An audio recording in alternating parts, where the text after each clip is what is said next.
Moi, lorsque j'étais enfant, je n'ai pas eu le privilège d'avoir une éducation chrétienne. Mes parents ne m'ont pas éduqué dans des valeurs spirituelles que la Bible enseigne. Mon père était un passionné. Il était un passionné de sport. Mon grand-père était un champion de foot.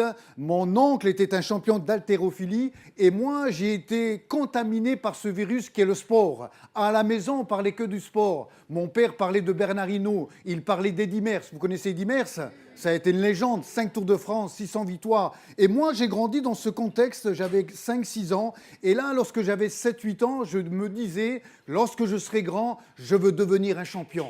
Je veux devenir un champion cycliste. Pour moi, le sport, c'est ce qui donnait un sens à ma vie. C'était mon identité. J'avais tout fondé sur le sport. Et je me souviens, lorsque j'étais adolescent, le professeur nous disait, voilà, qu'est-ce que tu veux faire plus tard? Alors, la jeune fille disait, moi, je veux devenir coiffeuse. Le garçon disait, moi, je veux être mécanicien. Et toi, Mario, qu'est-ce que tu veux faire plus tard? Et moi, je disais, je veux être coureur cycliste, un champion cycliste. Et le professeur disait, mais c'est pas un métier. Mais moi, je dis, si, je veux être un champion. Pour moi, je ne le voyais pas la vie autrement. Je me disais, ou je réussis dans ce domaine, ou je meurs. La vie, pour moi, n'avait aucun sens. Et voilà qu'entre le rêve et la réalité, voilà, il y a un engagement. Il y a un investissement. Mon père était un ouvrier dans la région de l'Est de la France. Il n'a jamais gagné des courses. Il n'a jamais été un champion. Mais voilà, certainement, peut-être mon père me disait que, certainement qu'à travers moi, peut-être qu'il allait vivre son rêve. Souvent, on a des parents, voilà, qui, à travers les enfants, vont vivre leurs rêves. On a des célébrités, on a des sportifs. Et voilà qu'à l'âge de 14 ans, j'ai demandé à mon père, écoute, est-ce que tu me permets de faire des compétitions?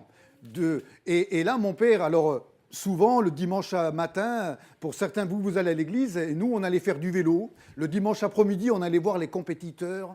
Et lorsque pour la première fois, j'ai vu un homme lever les mains vers le ciel comme signe de victoire, je dis, voilà ce que je veux devenir. Voilà ce que je veux faire plus tard.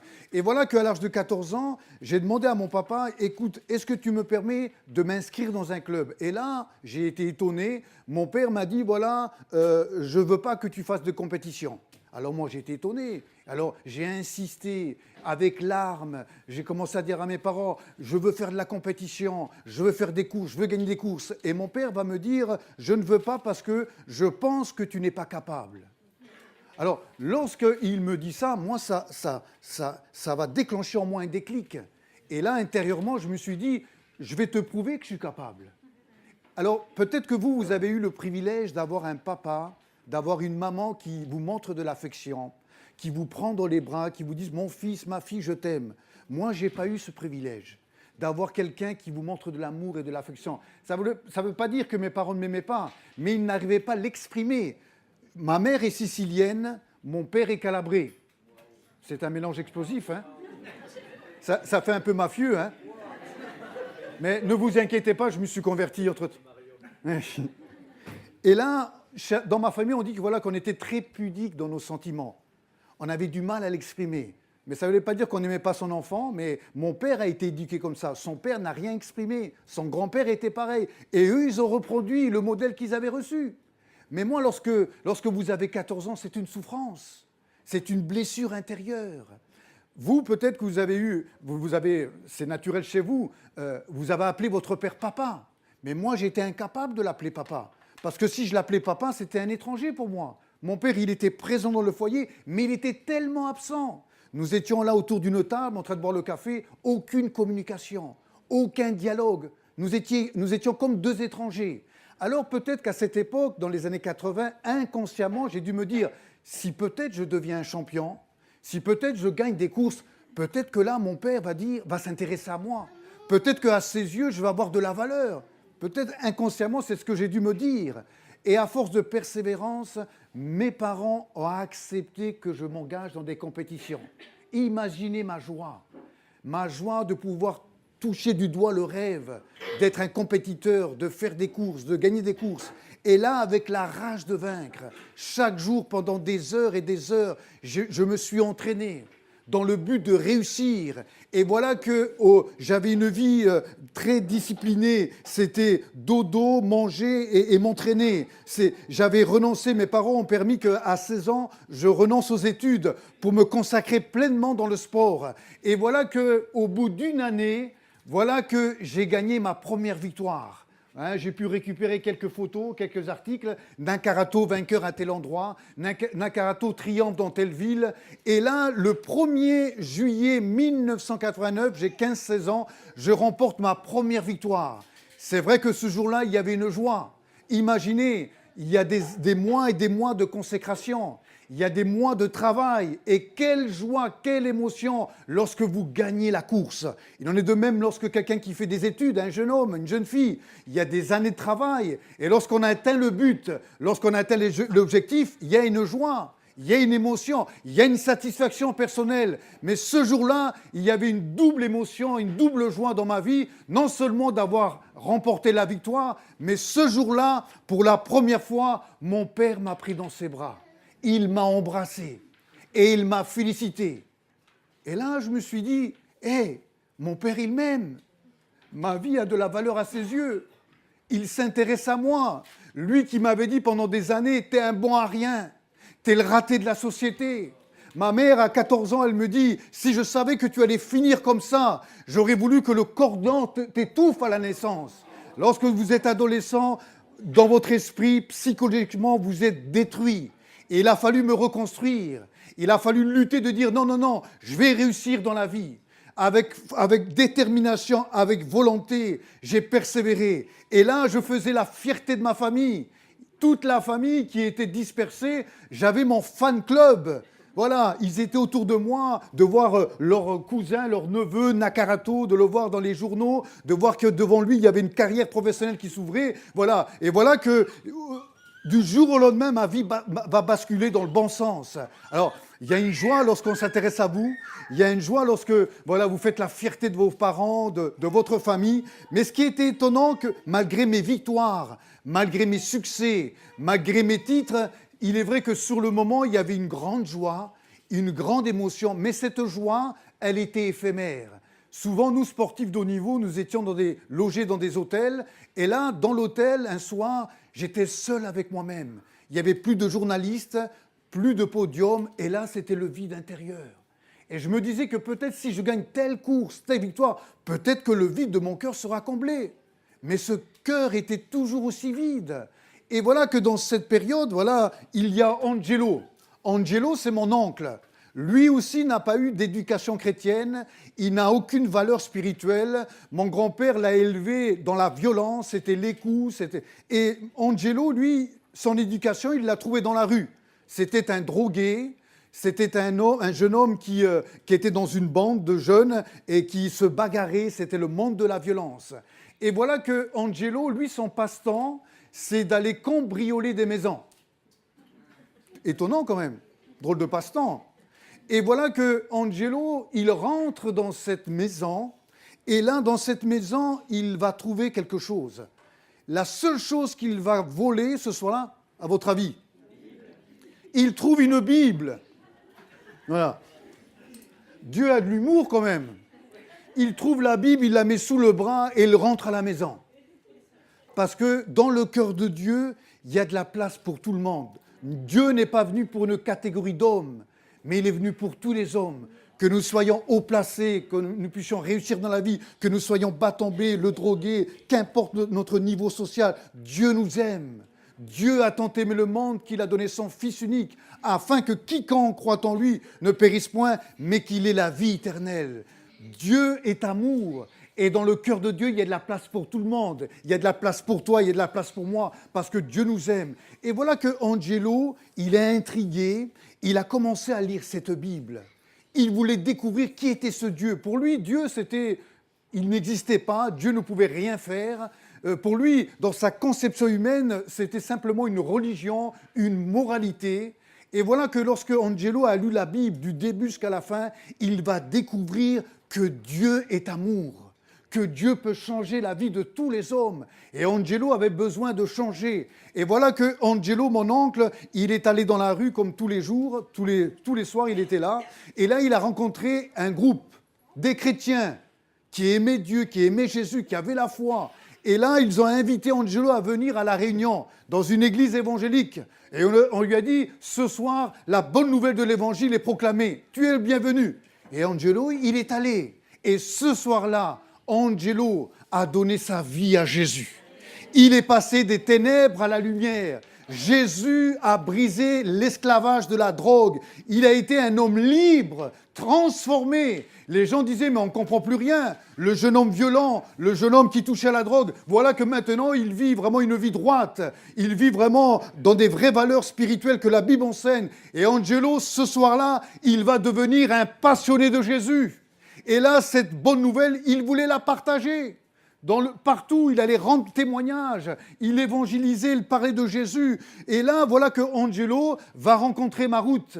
Et moi, je pensais qu'il allait me dire, écoute, on est fiers de toi, je t'ai vu dans les journaux. Et là, Angelo, il me dit, tu sais, tu as peut-être réussi dans la vie, mais tu es perdu. Et là, lorsqu'il me dit que je suis perdu, je suis en colère, moi. Je dis, moi, je ne suis pas perdu. À force de volonté, à force de consécration, j'ai réussi dans la vie. Et toi, tu me dis que je suis perdu. Il me dit, si, ton corps retournera à la poussière. La mort, c'est le sort de tous les hommes. Que tu sois riche, que tu sois pauvre, on doit tous passer par là. Et il va me dire, la Bible nous dit que nous avons une âme. Vous avez vu, lorsque vous avez connu un être vivant, et lorsque cette personne décède, voilà, on se dit, voilà, il n'y a plus rien, il n'y a plus de vie. Voilà, parce que l'âme s'est retirée. Et le créateur de notre âme, le créateur de la vie, c'est Dieu. Et cette âme, un jour, elle comparaîtra devant son propriétaire qui est Dieu. Et là, on aura tous des comptes. Et il me dit, voilà, si maintenant tu dois mourir, parce que notre vie est qu'un souffle ici-bas, on n'est pas maître de notre vie. Il me dit, tu es perdu pour l'éternité. C'est-à-dire que la Bible nous dit qu'il y a un enfer. Et ce n'est pas tes coupes, ce n'est pas tes trophées, ce n'est pas ta célébrité qui sauvera ton âme. Mais le seul qui peut te sauver, c'est Jésus. C'est lui qui a donné sa vie à la croix par amour. C'est lui qui peut nous arracher de la mort et de l'enfer. Et là, moi, voilà, j'accepte pas ce qu'il me dit. Mais lui, il avait du cran, hein. Il était cash, hein. Il ne m'a pas bercé d'illusions, là. Et voilà, vous savez, j'aimerais vous encourager. Vous qui avez un fils, vous qui avez une fille, peut-être que vous êtes chrétien depuis des années, vous avez rendu témoignage, peut-être que vous avez vu un de vos enfants, votre mari, votre épouse, s'engager avec Dieu. Et voilà qu'ils ont aujourd'hui tout abandonné. J'aimerais vous dire, persévérez dans votre prière. Persévérez dans votre témoignage. Parce que nous avons un Dieu qui écoute la prière, mais un Dieu qui l'exauce. Angelo a persévéré, vous savez combien de temps? Pendant 6 ans. Pendant 6 ans, il m'a parlé de Jésus. Pendant 6 ans, il m'a dit, viens à l'église, tu es le bienvenu. Et pendant 6 ans, je l'ai rejeté. Mais moi, à la fin, au bout des 6 années, voilà, je voulais lui mettre un coup de tête. Moi, j'ai des fibres siciliennes et calabraises. Et là, à ce moment-là, il y avait tout qui remontait à la surface. Moi, je ne suis pas chrétien. Je n'ai pas été éduqué dans des valeurs. Mais lui, il ne lâchait pas l'affaire. Et voilà que... Vous allez voir tout à l'heure pourquoi il faut persévérer et que ça vaut la peine. Il y a le temps de Dieu, qui n'est pas le nôtre. Et Angelo va rencontrer mon meilleur ami. Mon meilleur ami, c'est Patrice. Il est champion d'athlétisme. Il est prélectionné pour les Jeux Olympiques. Et là, tous les deux, on a la même passion. Voilà. Et on est vraiment amis. Il y a une amitié entre nous depuis des années. Mais Patrice, lui, par contre, lui, il a attiré par tout ce qui est diabolique. Il a attiré par les ténèbres. Il écoute du matin au soir de la musique hard rock. Il invoque les mauvais esprits. Lorsqu'il doit faire des compétitions, il prend la photo de ses concurrents, il prend des aiguilles et il maudit ses concurrents. Il invoque que le diable puisse envoyer la malédiction. C'était un jeune homme complètement défiguré, rempli de haine, rempli de méchanceté. Et Patrice, à cette époque, nous sommes des adolescents, il a une grosse influence sur ma vie. Il a une grosse influence sur ma vie. Et là, nous étions ensemble dans notre chambre. Voilà, on parlait voilà, de l'avenir, on parlait de nos compétitions. Et là, il trouve une Bible à côté de mon lit. Il me dit, mais qu'est-ce que tu fais avec cette Bible? Ben, j'écoute, apparemment, mon oncle est devenu chrétien, un authentique chrétien qui est la foi, et il m'a offert cette Bible. Et là, Patrice, qui est rempli du diable, qui est rempli des ténèbres, il va me dire, et c'est pour vous dire, je ne suis pas fier de vous dire ça aujourd'hui, mais c'est pour vous dire que Dieu n'avait aucune place dans notre vie. Dieu, je l'avais exclu de ma vie. Dans ma vie, il n'y avait aucune place pour lui. Patrice m'a dit, prends cette Bible et jette-la au feu. Et là, j'ai pris la Bible et j'ai jeté cette Bible au feu. Et tous les deux, avec un sourire au cœur, nous nous sommes réjouis de voir les pages de la Bible s'enflammer. Vous voyez, Dieu n'avait aucune place dans ma vie. Dieu, je l'avais exclu de ma vie. Et voilà que nous sommes dans cette période et là, Angelo va rencontrer Patrice. Quelle a été l'attitude d'Angelo, le chrétien qui rencontre un jeune homme rempli de démons, rempli des ténèbres? Est-ce qu'Angelo a eu peur? Est-ce qu'il a fui?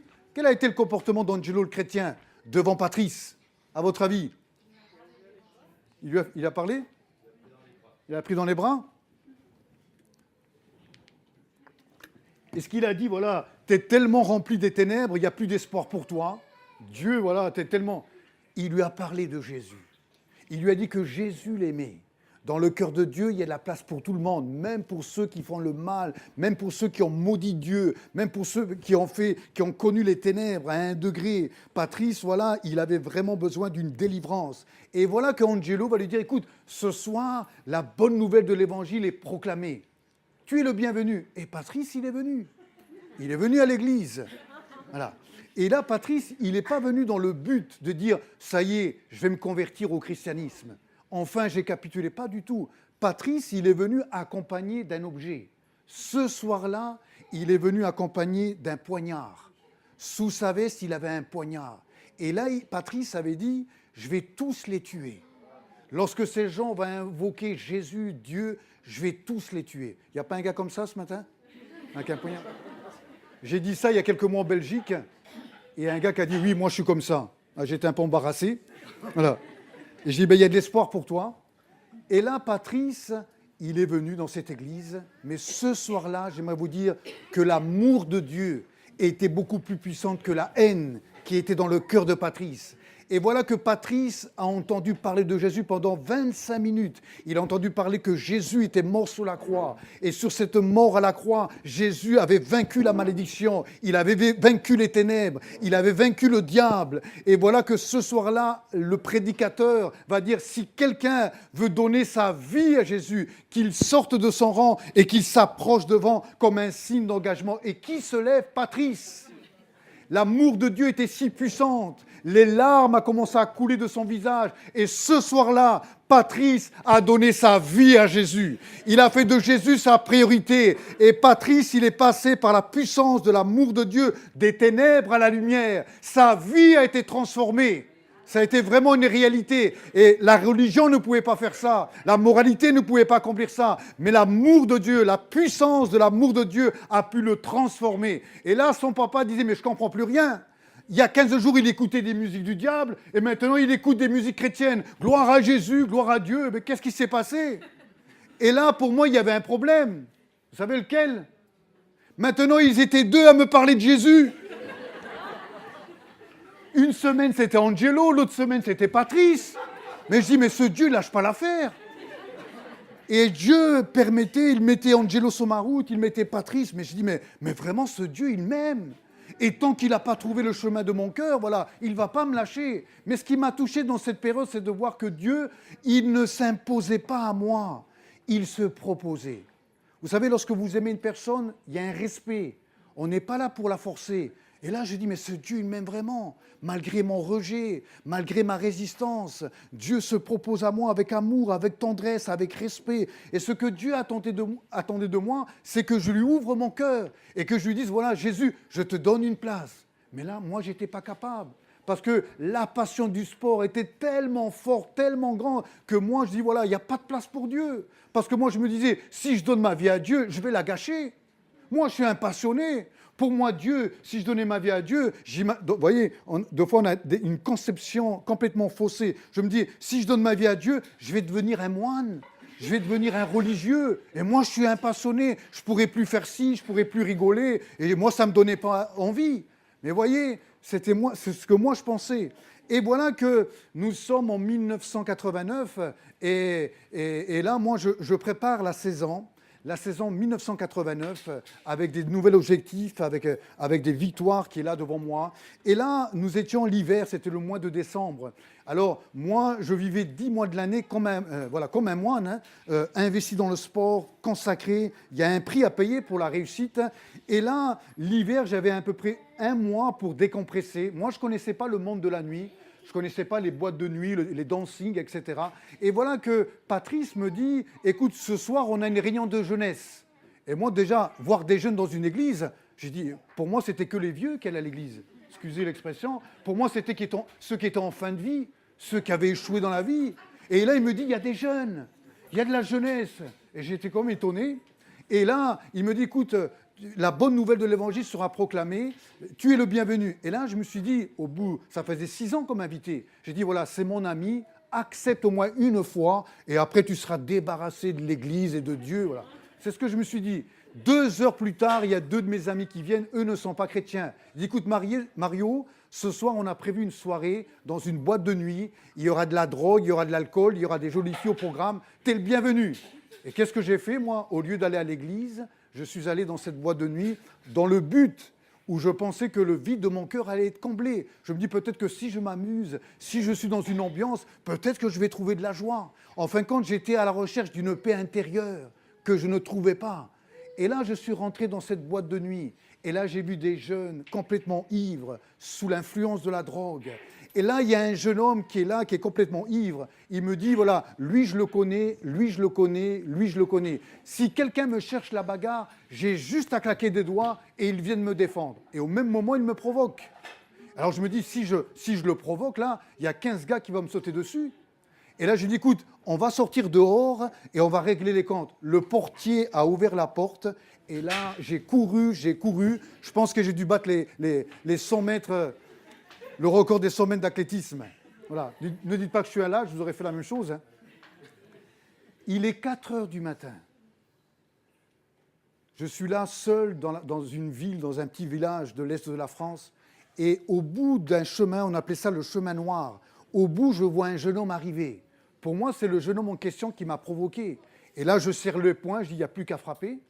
Il n'y a plus qu'à se défendre. Et qui je vois à 4 heures du matin sur ce petit chemin? Allez, dites-moi. Angelo ou Patrice? Ouais, voilà, on a une chance sur 2. Et qui je vois à 4 heures du matin? Mon ami Patrice. Et là, moi, j'hallucine et il me dit, tu vois, Mario, ce n'est pas le fruit du hasard. Dieu te cherche. Dieu cherche le chemin de ton cœur. Parce qu'il t'aime. Et il me dit, tu vois, moi, j'ignorais que j'allais te rencontrer là. Mais Dieu le savait. Dieu te donne encore un rendez-vous. Et moi, je dis, mais vraiment, ce Dieu, il m'aime vraiment. Tant qu'il ne m'a pas trouvé, il ne va pas me lâcher. Je ne sais pas si vous avez déjà vécu ce sentiment d'avoir perdu quelque chose. Lorsqu'on perd un objet, lorsqu'on perd son portable, c'est du matériel. Quoique là, on retourne à la maison pour trouver son portable, c'est du matériel. Mais lorsque vous perdez un être cher, lorsque vous perdez une personne que vous aimez, il y a un vide terrible. Juste un exemple, il y a quelques années, j'ai 3 enfants et ma deuxième fille, Kyria, qui avait 3 ans, nous étions dans un grand supermarché et on a perdu notre fille. Et là, je ne vous dis pas l'angoisse. 10 minutes, 15 minutes à la rechercher, dans les moindres recoins, à crier, dire « Où es-tu » 30 minutes. Et là, vous imaginez le pire, quand on sait tous les malades, les psychopathes qui vivent dans la société. Et là, vous imaginez le pire, voilà, votre fille qui a été kidnappée, elle est tombée sur quelqu'un qui va lui faire du mal. Mais au bout de 35 minutes, nous l'avons retrouvée dans un petit recoin. C'est une vendeuse qui sort le bébé et qui dit « À qui est ce bébé-là » Mais à ce moment-là, quel soulagement d'avoir retrouvé celle que vous avez perdue. Il y a une joie, il y a une émotion, il y a quelque chose de fort. Et là, mon ami Patrice me dit, tu vois, Dieu te cherche parce que tu es une brebis égarée. Et tant qu'il ne t'a pas trouvé, voilà, il va te poursuivre. Tu peux partir au bout du monde. Dieu t'aime. Mais je dis vraiment, ce Dieu, il m'aime. Ma vie a vraiment de la valeur à ses yeux. Moi, j'aurais déjà lâché l'affaire. Hein. Quelqu'un qui veut rien savoir, qui est tellement dur. Voilà. Et voilà que nous sommes le 19 janvier 1989. Il est 19 heures. Il y a quelqu'un qui frappe à la porte. de chez moi. Qui est-ce? Patrice Angelo.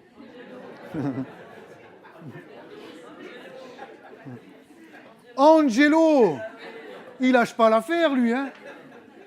Il me dit, voilà, ce soir, la bonne nouvelle de l'évangile est proclamée dans l'église évangélique de Thionville. Tu es le bienvenu.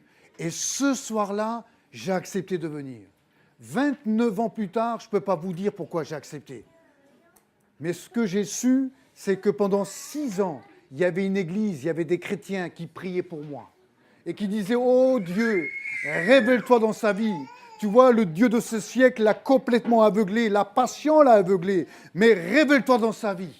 Montre-lui combien tu l'aimes, Jésus. Nous avons un Dieu qui écoute, mais nous avons un Dieu qui exauce. Et ce soir-là, Dieu m'a donné un rendez-vous divin. Dieu avait disposé mon cœur, c'était ma soirée pour le rencontrer. Alors ce soir-là, je ne suis pas venu à l'église pour me dire, voilà, ça y est, j'ai capitulé, enfin je vais me convertir au christianisme. Pas du tout. Peut-être que je suis venu par curiosité. Alors moi, ce soir-là, je me suis mis au fond de l'église.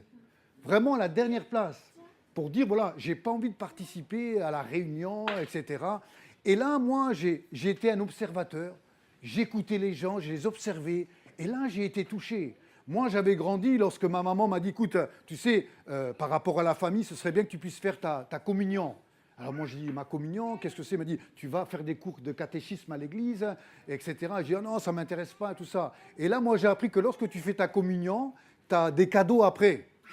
Alors, j'ai dit, alors, tant qu'à faire, j'ai accepté par intérêt. Alors, j'ai vu le curé qui m'a accueilli, il m'a donné une feuille et il m'a dit, tu soulignes tous tes péchés, tout ce que tu as fait de mal. Et j'ai commencé à souligner, 2, 3, 4, 5, 6, voilà. Et là, j'ai triché parce que j'ai dit, voilà, il va dire, qu'est-ce que c'est ce jeune homme? Voilà. Et là, il m'a dit, voilà, tes péchés sont pardonnés. Mais rien ne s'est passé en moi. Lorsque j'entendais à l'église catholique des prières, je ne suis pas là pour faire le procès de la religion, mais pour moi, c'était une récitation de mots. C'était une formule de mots que j'entendais. Mais ce soir-là, dans cette église évangélique, j'ai entendu des hommes et des femmes qui disaient « Merci Jésus, j'étais perdu, mais tu m'as sauvé. Merci Jésus, parce que toi, tu as donné un sens à ma vie. J'étais dans la dépression, mais le jour où je t'ai donné ma vie, tu m'as libéré, tu as transformé ma vie. » Et là, je me dis « Mais ces gens, ils prient comme si Dieu était là à côté d'eux. » Je dis « Mais vraiment, ces gens, ils aiment Dieu. Ils sont spontanés, ils sont vrais, ils sont sincères. » Et ça m'a touché. Et là, ça a été un champ de bataille dans mon esprit. Et à ce moment-là, c'était plus un homme qui contrôlait la réunion, mais c'était Dieu lui-même. Et là, il y a une pensée. Moi, je ne suis pas déséquilibré. Hein. Je suis quelqu'un qui... Je sais où je vais. J'ai une carrière toute tracée. Je suis un sportif de haut niveau. Voilà, j'ai toute une structure autour de moi. J'ai un directeur sportif. J'ai des sponsors qui ont misé sur ma vie. Et là, moi, j'arrive là, dans ce contexte-là. Et là, il y a une pensée qui a traversé mon esprit. Mais prie toi aussi. Regarde, tous ces gens, ils prient. J'entendais cette voix intérieure. Et là, je me dis, mais quelle prière je pourrais formuler? Moi, je ne savais pas prier.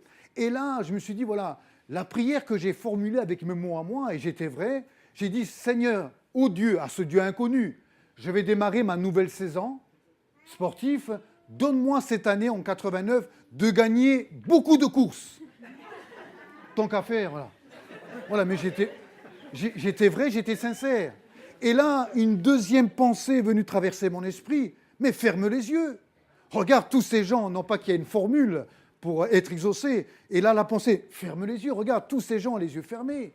Alors je me suis dit, si je ferme les yeux, peut-être que ma prière, elle va être efficace. Vous voyez, c'était vraiment un champ de bataille. Parce qu'à ce moment-là, c'était la personne du Saint-Esprit qui contrôlait la réunion. Dieu cherchait mon cœur.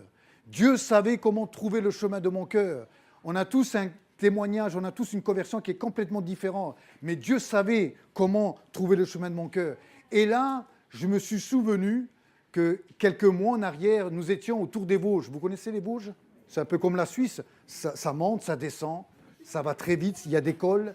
Et là, nous étions autour des Vosges, il pleuvait, on était à plus de 80 km/h. Et là, avec le peloton, nous étions une centaine. Et là, au même moment, un chien a traversé la route. Et mon ami Thierry est tombé la tête contre le sol et il s'est tué. Et là, à cette époque, dans les années 80, le casque n'était pas obligatoire. Il est devenu obligatoire parce qu'il y a eu plusieurs accidents. Et là, la prière que j'ai formulée à ce Dieu inconnu, pendant que je ferme les yeux, j'ai dit à Dieu, « Oh Dieu, garde-moi, protège-moi de tout accident.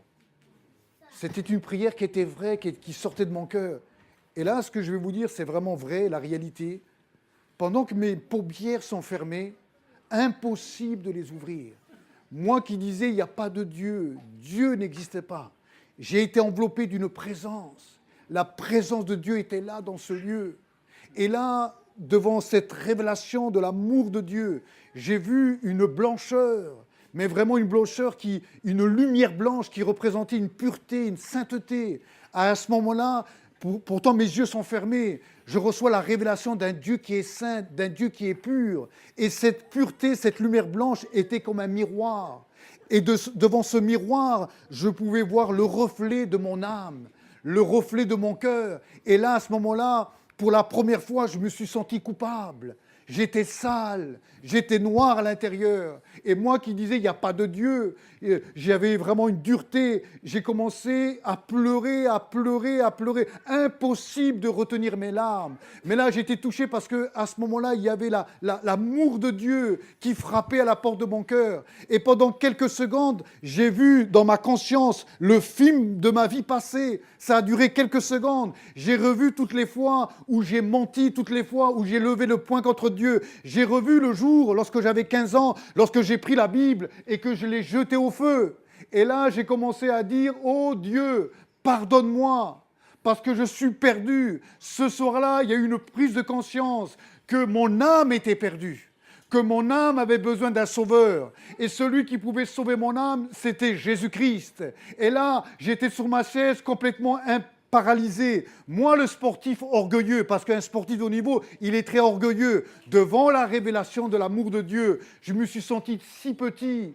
Et là, j'ai été brisé. Et là, j'ai commencé à pleurer, à me repentir et à dire à Jésus, oui Jésus, j'ai besoin de toi dans ma vie. C'est pas facile de dire ça. J'avais besoin de dire à Jésus, voilà, Jésus, je te donne une place dans ma vie. Et là, voilà que le prédicateur, ça c'était avant la réunion, le prédicateur qui ne connaissait pas ma vie, c'était le pasteur Guy Bergamini, il va dire, que servirait-il à un homme de gagner le monde entier s'il perdait son âme? Et il va dire, voilà, tu veux être champion du monde, tu veux gagner des courses, mais ton âme est perdue. Et là, je me dis, mais vraiment, ce Dieu, il est là dans ce lieu. Comment cet homme connaît-il mes ambitions? Comment cet homme connaît-il les secrets de mon cœur? Et là, je dis, mais vraiment, ce Dieu, il est là dans ce lieu. Et il frappe à la porte de mon cœur. Et là, le prédicateur va dire, voilà, il y a 2000 ans, Jésus est venu remporter la plus belle des victoires. Et lorsque moi j'entends victoire, je dis mais vraiment, je m'identifiais à la victoire. Et il va dire, voilà, ce Jésus, il est venu comme un simple homme. Il est venu partager la souffrance des hommes. On a mis une croix si lourde sur son épaule. Et ce Jésus, on a mis des clous à ses pieds. On a mis des clous à ses mains. On l'a cloué comme un malfaiteur. On a mis une couronne d'épines. Et ce Jésus, il est mort par amour pour nous, parce qu'il nous aimait. Et c'était le seul moyen pour que nous soyons sauvés de la mort et du péché. Et là, moi, je me dis, quand j'apprends que Jésus est mort, mais je dis, quel échec! Jésus a échoué. Elle est où la victoire? Et là, le prédicateur va dire, Dieu l'a ressuscité le 3e jour. Et Jésus, dans sa résurrection, il a vaincu le péché, il a vaincu le diable. Et la plus belle des victoires, c'est lorsqu'un homme, une femme confesse Jésus comme son sauveur et dont les péchés sont pardonnés et effacés et il reçoit la vie éternelle. On peut réussir dans la vie. Il n'y a rien de mal. Moi, j'avais réussi dans la vie. Mais j'avais échoué ma vie avec Dieu. J'étais perdu pour l'éternité. Et ce soir-là, Dieu me proposait de réussir ma vie chrétienne, de réussir mon éternité avec lui. Et ce soir-là, le prédicateur va dire, si quelqu'un veut donner sa vie à Jésus, qu'il se lève et qu'il vienne devant, comme un signe d'engagement. Moi, c'est la première fois que je viens à l'église. Je ne connais pas ce milieu. Et ce soir-là, je n'ai pas hésité une seconde.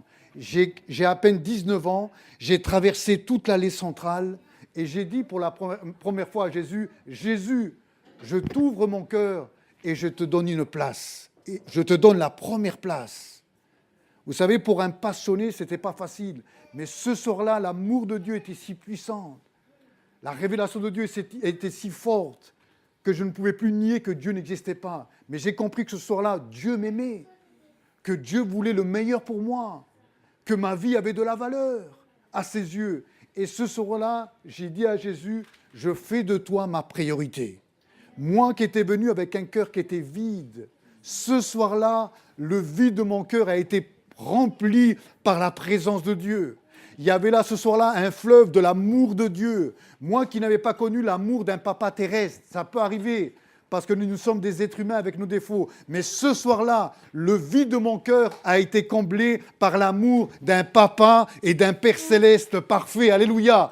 Moi qui n'avais pas connu la paix intérieure, qui était à la recherche de cette paix intérieure, ce soir-là, en donnant ma vie à Jésus, le vide de mon cœur a été comblé par l'amour de Jésus. Ce soir-là, je suis passé de la mort à la vie. Jésus m'a donné un nouveau départ. Et ce soir-là, la foi est née dans mon cœur. Et ce soir-là, Jésus a fait de moi un passionné de Jésus. Alléluia.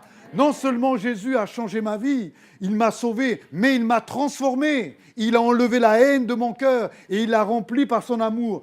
Dans le monde du sport, il y a de la rivalité, il n'y a pas de place pour le gentil. Il y a le sport plaisir, le sport loisir, mais il y a le sport de haut niveau. Là, c'est la loi du plus fort, c'est la loi de l'argent. Et là, dans le monde du sport, j'avais un ennemi, j'en avais plusieurs, mais j'en avais un qui s'appelait Vincent. Et lorsque nous étions dans les compétitions, une fois, il m'a fait tomber à 100 mètres de l'arrivée. Et là, à coup de poing, je l'ai pris, j'ai dit, écoute, ça, tu l'as fait une fois, plus de fois. C'est la loi du plus fort. Il y avait de la haine entre nous, il y avait de la rivalité. Moi, je me suis converti au christianisme, comme vous avez entendu. Nous sommes dans une église avec mon épouse, nous sommes jeunes mariés. Nous sommes chaque dimanche matin, on remercie, on est rempli de reconnaissance à ce Dieu qui a changé ma vie. Et qui je vois dans l'église? Mon pire ennemi de l'époque, Vincent. Je lui dis, mais qu'est-ce que tu fais là? Il me dit, toi, qu'est-ce que tu fais là? Je lui dis, moi, je me suis converti au christianisme. Il me dit, moi aussi. Et dans l'église, on s'est pris dans les bras. Et il n'y avait que Dieu qui pouvait faire ça. Et il y a quelques années, je lui dis, écoute, je suis en train d'écrire ma biographie et j'aimerais parler de notre histoire. Comment deux ennemis deviennent amis et frères dans la foi. C'est ce que Dieu a fait. Dieu a enlevé la haine de notre cœur. Dieu a rempli nos vies d'un amour, un amour divin, et nous sommes devenus vraiment des amis. Regardez l'humour de Dieu. Je suis devenu après pasteur, et Vincent était dans mon église. Il était membre de l'église. Et moi, en tant que pasteur, je disais, Vincent, il faut faire ci, il faut faire ça. Oui, ok, il n'y a pas de souci. Voilà. Vous voyez, Dieu vraiment avait transformé nos vies. Vincent, aujourd'hui, c'est un homme d'affaires. Il est en Colombie, à Bogota. Vous voyez, voilà, le Seigneur a transformé ma vie. Vous voyez ce que Dieu est capable de faire? Peut-être qu'ici, dans ce lieu, vous avez été victime d'agressions. Peut-être qu'on vous a fait du mal. Vous avez nourri de mauvais sentiments, de haine. Mais j'aimerais vous dire que le pardon est libérateur. Moi, je n'étais pas capable de pardonner Vincent. Je l'aurais fusillé sur place, tellement qu'il y avait de la haine dans mon cœur pour lui. Mais Dieu nous a donné la capacité de nous pardonner. Et le pardon est libérateur. Lorsqu'on retient de la haine, le mauvais sentiment, c'est comme un poison. Tu n'es pas capable de pardonner, mais Dieu te donne la capacité de pardonner. Moi, je n'étais pas capable de pardonner mon père. J'avais tellement de la haine. J'ai dit, voilà, il ne m'a pas montré de l'amour. Et voilà que c'était les années 2000. Un jour, je dis, voilà, mon père va partir et moi, je vais garder ses sentiments, je vais garder ses souffrances parce que je n'ai jamais pu l'appeler papa. Et c'était une souffrance pour moi. Et voilà qu'à l'âge de 28 ans, j'ai pris le téléphone, je suis chrétien depuis quelques années, mais Dieu a dû reconstruire ma vie. J'ai pris le téléphone et j'ai dit à mon père, papa, bonne année. Mais vous savez quelle libération? Parce qu'à ce moment-là, je pardonnais des années de souffrance à mon père. Et maintenant, depuis des années, j'appelle mon père papa. Il y a une complicité entre nous. Tous les deux, on fait du vélo. On partage des choses formidables. Il est mon père, il est mon ami. Vous voyez, le Seigneur m'a guéri. Vous voyez, le Seigneur, non seulement il nous sauve, mais il transforme notre vie. Vous voyez, Dieu vous aime. Et j'aimerais vous dire ce matin, votre vie a de la valeur. Votre vie, voilà, Dieu a le meilleur pour vous. Voilà, le Dieu qui a sauvé ma vie. Le Dieu qui s'est révélé dans ma vie. J'aimerais que vous puissiez le rencontrer. Peut-être vous qui venez peut-être pour les premières fois, donnez une place à Jésus. Moi, je sais que je n'ai jamais regretté d'avoir donné la première place à Jésus. Non seulement Dieu a béni ma vie personnelle, il a béni ma vie professionnelle, il a béni ma vie sentimentale, il a béni ma vie de famille. Voilà, Dieu le meilleur. Alors, beaucoup de gens disaient, t'inquiète pas, c'est un feu de paille, ça va lui passer. Le feu, il dure depuis 29 ans. Vous voyez, la passion, elle dure depuis 29 ans. Et quelle joie de parcourir voilà, plusieurs pays et de dire que Jésus, il est vraiment ressuscité. Moi, je n'aurais pas perdu mon temps voilà, avec un Dieu qui ne pouvait rien. Vous voyez, Dieu a vraiment donné un sens à ma vie. Dieu a un plan pour vous. Et j'aimerais vous dire que dans le cœur de Dieu, Dieu aime les Suisses aussi. Il y a de la place pour les Suisses, voilà. Voilà. Dieu n'a pas de frontières. L'homme a des frontières. Mais Dieu a renversé les frontières. Voilà. Dieu a tant aimé le monde qu'il a donné son Fils unique. Alors, est-ce qu'on peut fermer les yeux? J'aimerais prendre 1 minute. J'aimerais vous dire que 7 minutes peut bouleverser votre vie, comme Dieu l'a fait pour moi. Seigneur, je te remercie. Merci pour le pasteur Philippe, pour sa famille, pour cette communauté qui m'ont permis d'exprimer notre expérience, notre histoire. Seigneur, ce qui donne la valeur à cette histoire, à ce témoignage, c'est toi l'auteur. C'est toi, Seigneur, qui a bouleversé ma vie. C'est toi qui as donné un sens à ma vie. C'est toi qui as comblé le vide dans mon cœur. C'est toi qui m'as donné cette espérance il y a 30 ans en arrière. Seigneur, merci pour le salut, pour la paix qui est venue inonder mon cœur. Merci pour la vie éternelle que tu m'as donnée. Merci pour le sacrifice, merci pour la croix. Mais Seigneur, tu vois, Seigneur, un jour j'ai pris la bonne décision. J'ai donné les bonnes priorités, j'ai fait le bon choix de te donner ma vie. Mais Seigneur, peut-être qu'ici dans ce lieu, il y a des hommes, il y a des jeunes filles, il y a des garçons qui ont besoin de faire la paix avec toi. Seigneur, ce matin, tu leur dis que tu les aimes. Jésus vous aime. Jésus frappe à la porte de votre cœur. Jésus t'aime et il veut habiter ta vie, il veut sauver ton âme. Il veut donner un sens. J'aime te dire que ta vie a de la valeur à ses yeux. Donnez une occasion à Jésus de changer votre vie. Donnez une place à Jésus et votre vie sera transformée. Vous ne serez plus seul. Jésus sera avec vous. Pendant que les yeux sont fermés, nous sommes dans le respect. On n'est pas là pour regarder qu'est-ce qui se passe autour de nous. Mais là, aujourd'hui, je veux croire que c'est un rendez-vous que Dieu vous donne. Ce n'est pas le fruit du hasard. Jésus, il t'aime. Y a-t-il quelqu'un qui veut dire oui, je veux faire une place à Jésus dans ma vie? Pendant que nous allons prier, parlez à Dieu, demandez à Dieu de pardonner vos péchés. Demandez à Dieu de venir vous secourir. N'attendez pas que sur moi, mais demandez à Dieu vraiment d'agir dans votre vie. Dire si vraiment tu existes, agis dans ma vie.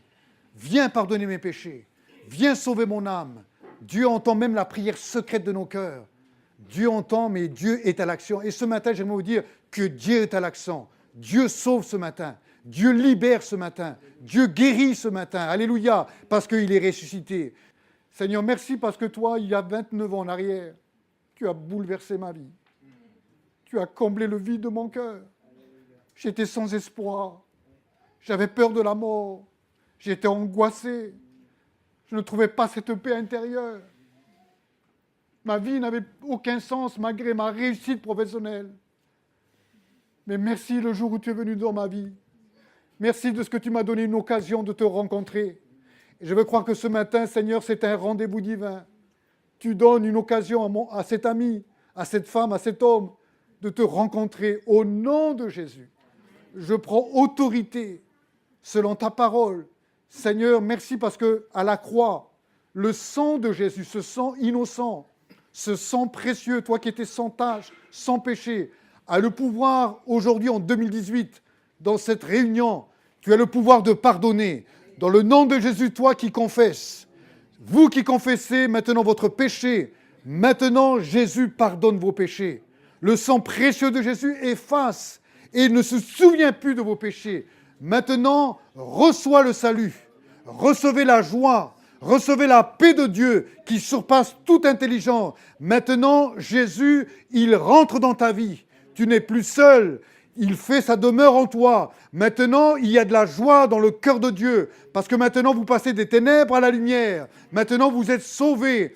Toi qui es dans la dépression nerveuse, Jésus maintenant, par ses meurtrissures, il vous libère. Il te transforme maintenant et il te guérit.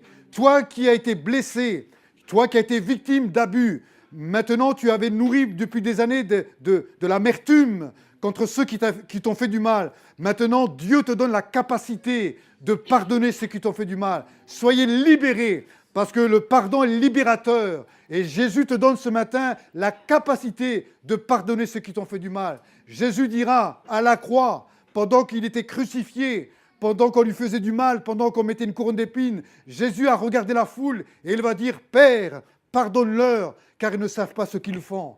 Et Jésus, maintenant, il te donne la capacité de pardonner ceux qui t'ont fait du mal. Soyez maintenant libérés, transformés, guéris intérieurement dans le nom de Jésus. Et ce matin, il y a de la joie dans le cœur de Dieu, parce qu'il y a des hommes et des femmes qui ont donné une place à Jésus. Gloire à Dieu de ce que vous avez fait à partir d'aujourd'hui. Jésus est devenu votre priorité. Et combien j'aimerais qu'ensemble, nous puissions applaudir Jésus, alléluia, pour cette grande victoire. Gloire à Jésus, parce que c'est lui le vainqueur, c'est lui le victorieux, c'est lui qui a sauvé les âmes, alléluia. Et nous rendons toute la gloire à Jésus. Voilà, merci pour votre écoute.